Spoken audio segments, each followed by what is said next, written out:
From the movie franchise that gave you fast cars and even more furious cars, and the developers of classics like Red Bull Air Race the game, comes a movie game that returns to the traditional style of games based on film franchises by being incredibly bad.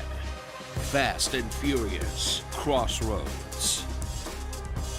Rediscover an age where every movie had a mediocre tie-in game for parents to unknowingly curse their children with, creating some timelessly terrible games like Charlie's Angels, Smurf Dance Party, and the Shrek fighting game. An era that only ended when people finally stopped buying them and developers had to wise up and just slap together a knockoff mobile game instead. As Fast and Furious Crossroads relives the follies of the past in a driver knockoff with exactly none of the campy joy of the films, that focuses on a handful of brand new characters so that they could cut costs on recording sessions, that you'll spend way too much time watching cutscenes about, on your way to your next excuse to drive 120 in a school zone, while you contemplate why they would inflict this suffering on the very people who love this franchise enough to spend $60 on a video game of it. But come on, it's clear no one gives a f*** anymore, and you brought Han back. Nothing is real, everything is permitted.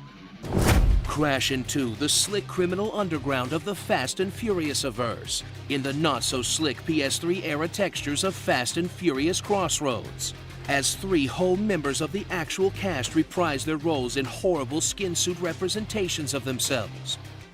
Michelle Rodriguez got done particularly dirty. Then play as 2 random characters that end up helping Interpol fight international crime syndicates, because they also race cars good, I guess, as they get roped into stopping Peter Stormare's plan to destroy the American defense grid, through a sequence of chases that all could have been resolved much more quickly if they had used anything but cars. In a narrative that feels like it's constantly ducking and weaving to give itself more reasons to be a video game. There isn't even that much family. I'm gonna need at least 3 times more family. So I'm not gonna blow up?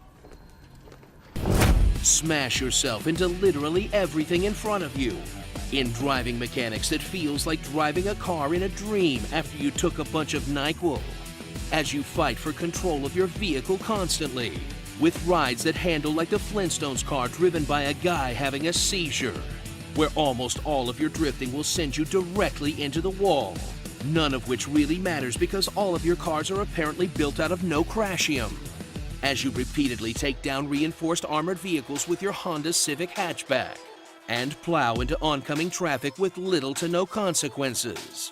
Then swap between different speed racer powers that will have you hacking, EMPing, grappling, and using those weird gladiator wheel blades from James Bond.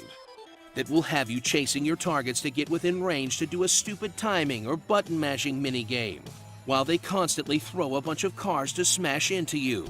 In absurd gameplay that occasionally feels like the movies, until you crash into 5 more trucks. At least one thing that this game does really well is checkpoints. It's like even the developers knew that no one should have to play this game any more than they have to. After you've made it through the maybe 5-hour story mode, dive into the multiplayer, which presumably makes up the other $40 of this full-priced game, as you choose from a handful of cars among the large roster that they believed you'd actually spend the time to unlock.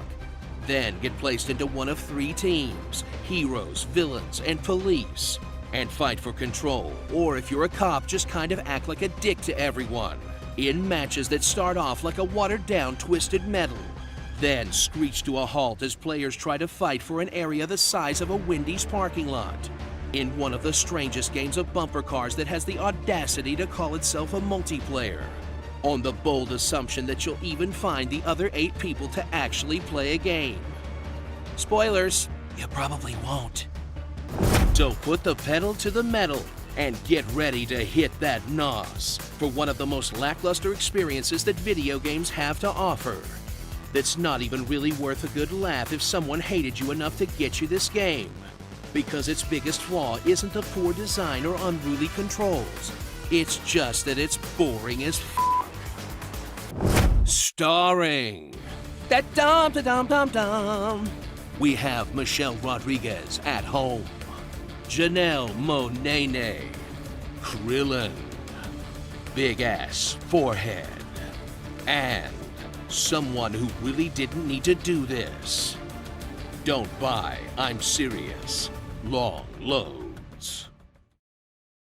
You know, if you really have to make these, just give us a Hobbs and Shaw game. That way you could play as The Rock and have him swing Statham around like a claymore.